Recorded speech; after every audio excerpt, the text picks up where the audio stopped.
I'm not the bad guy, I'm just a bit surprising. It's not worth losing sleep, it's not worth analyzing. Hold on, guys. I forgot the book.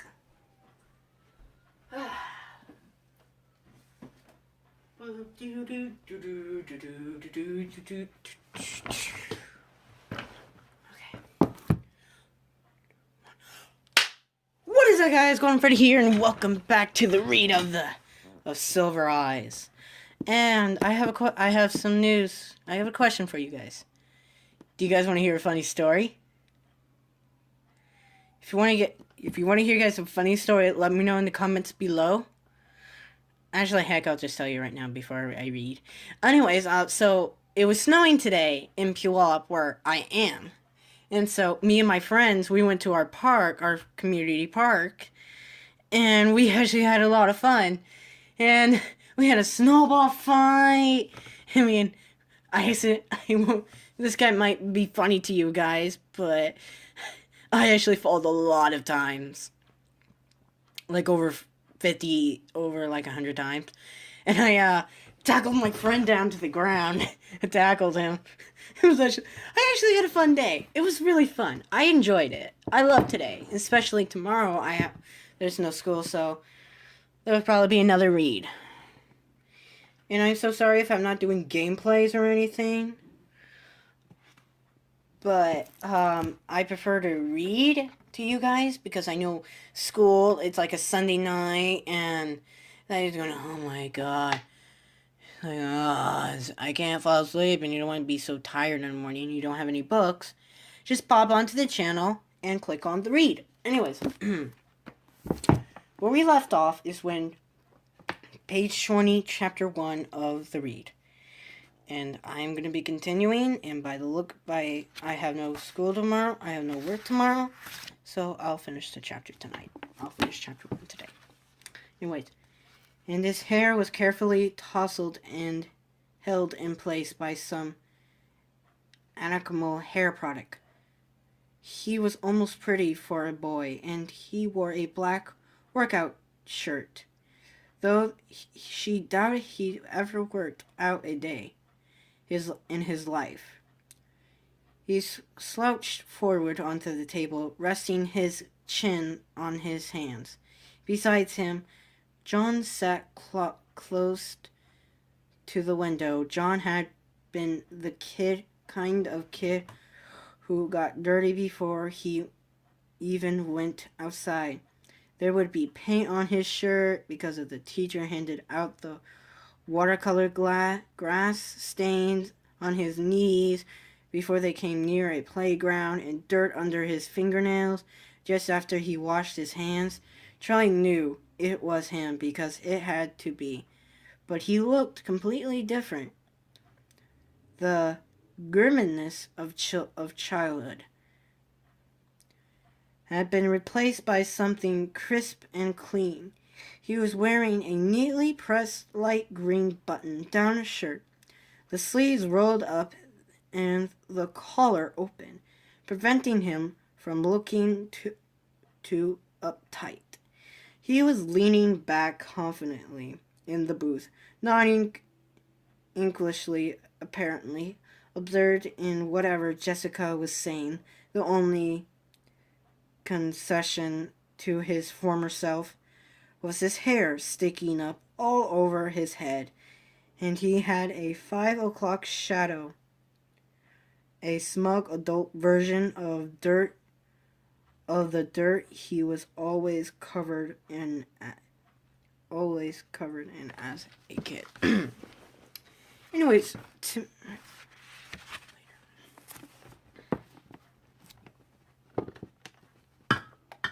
sorry, light. Charlie smiled to herself. Joan had been something like her childhood crush, before either of them really understood what that meant. He gave her cookies from his Transformers lunchbox, and once in kindergarten he took the blame when she broke the glass jar that held colored beads for arts and crafts, and she remembered the moment when it slipped from her hands and she watched it fall. She could not have moved fast enough to catch it, but she would not have tried. She wanted to see it break. The glass hit the wood floor and shattered into 1,000 pieces. The beads scattered many-colored among the shards. She thought it was beautiful, and then when she started to cry. John had a note sent home to his parents, and when she told him thank you, he had winked at her with an irony beyond his years and simple said, "For what?" After that, John was allowed to come to her room. She let him play with Stanley and Theodore, watching anxiously. Yeah, I was right. The first time as he learned to press the buttons to make them move. She would be crushed if he didn't like them, knowing instinctively that it would make her think less of him. They were her family, but John was fascinated as soon as he saw them. He loved her mechanical toys, and she loved him.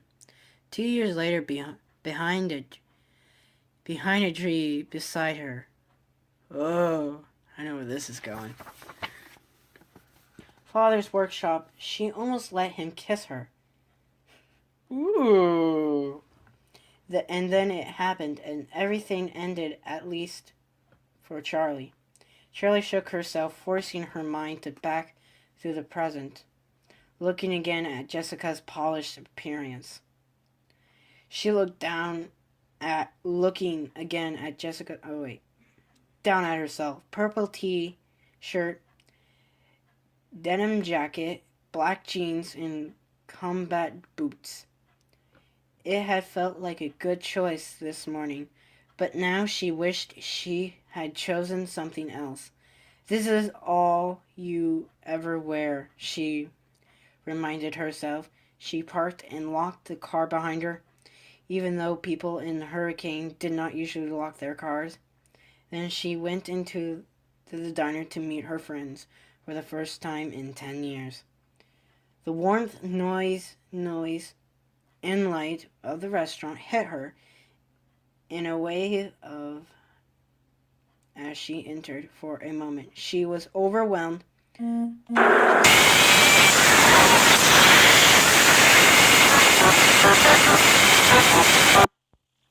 So sorry about that, guys. Overwhelmed, but Jessica saw her pause in the doorway and shouted her name. Charlie smiled and went over. "Hi," she said awakely, flickering her eyes at each of them, but not fully making eye contact. Jessica scooted over on the red vinyl bench and patted the seat beside her. "Here, sit," she said. "I was just telling John and Carlton about my glorious life." She rolled her eyes as she said it, managing to convey the both self-description and the sense that her life was truly something exciting. "Did you know Jessica lives in New York?" Carlton said. There was something careful about the way he spoke, like he was thinking about his words before he formed them. John was silent, but he smiled at Charlie aimlessly. Jessica rolled her eyes again, and with a flash of déjà vu, whatever that is, Charlie suddenly recalled that this had been a habit even when they were children. 8 million people live in New York, Carlton. It's not exactly an achievement, Jessica said. Carlton shrugged. I've never been anywhere, he said. I didn't know you still lived in town, Charlie said. Where else am I going to live? My family has been here since 1896. He added, depending his voice. To mimic his father. Is that even true? Charlie asked. I don't know, Carlton said in his own register. Could be Dad ran for mayor 2 years ago. I mean, he lost, but still, who runs for mayor? He made a face. I swear, the day I turn 18, I'm out of here. Wait a minute, they're not fully, like, grown-ups? That's what I'm getting at. Where are you going to go? John asked, looking seriously at Carlton. Carlton met his eyes, just as serious for a moment. Abruptly, he broke away and pointed out the window, closing his one eye as if to get his aim true. John raised an eyebrow as he looked out at the window, trying to follow the line. Carlton was pointing to Charlie. Looked, too.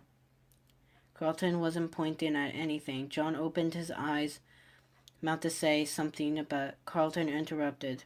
Or, he said as smoothly, pointed in the opposite direction.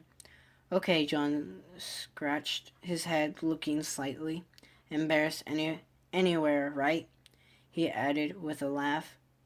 Where's everyone else? Charlie asked, peering out the window and searching the parking lot for new arrivals. Tomorrow, John said.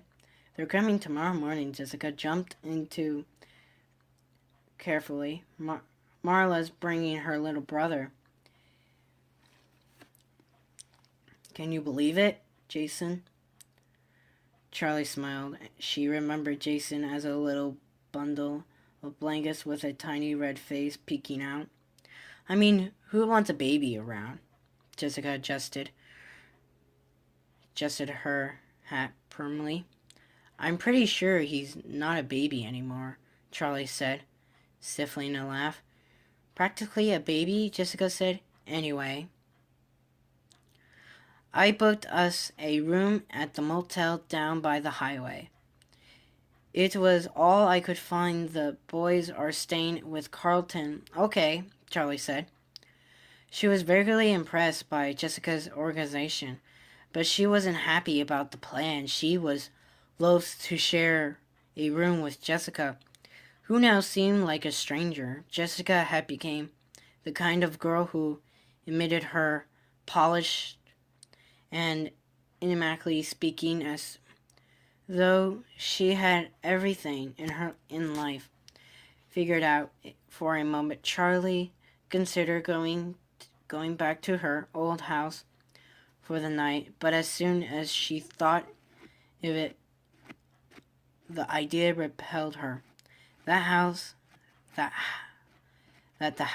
night was no longer the province of living. Don't be dramatic, she scolded herself.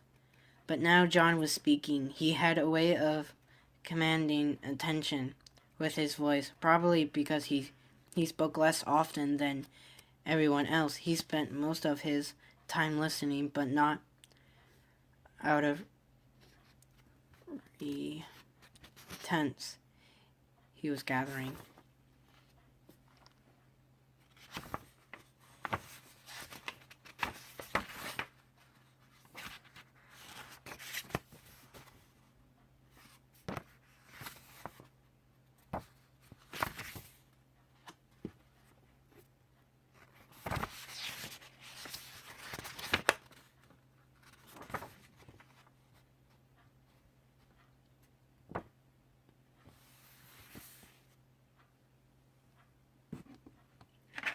We will be lefting off there, my friends. And tomorrow, I will be starting another book. Because just in case if some people don't like Five Nights at Freddy's, I'll read another book. And I will have it with me right now. I'm going to go get it.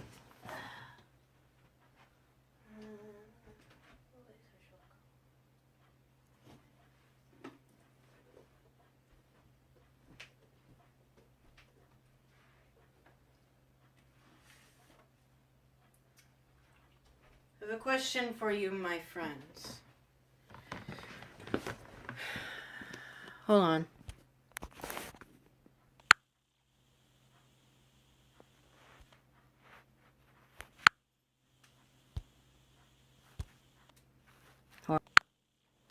would you guys like me to read? The Hardy Boys, Book 1, The Tower of Treasure, or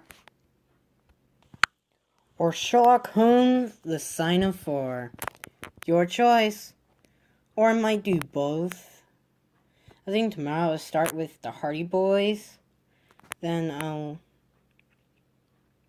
do it from there. But I'll see you guys in my next video. Have a good night, my friends. Enjoy the snow, and please be safe and be careful. Oh yeah, if there's any big bullies, send them to me. Send them to your boy, Golden Freddy. I'll deal with them. I'll scare them to death. See you guys in my next video. Bye-bye!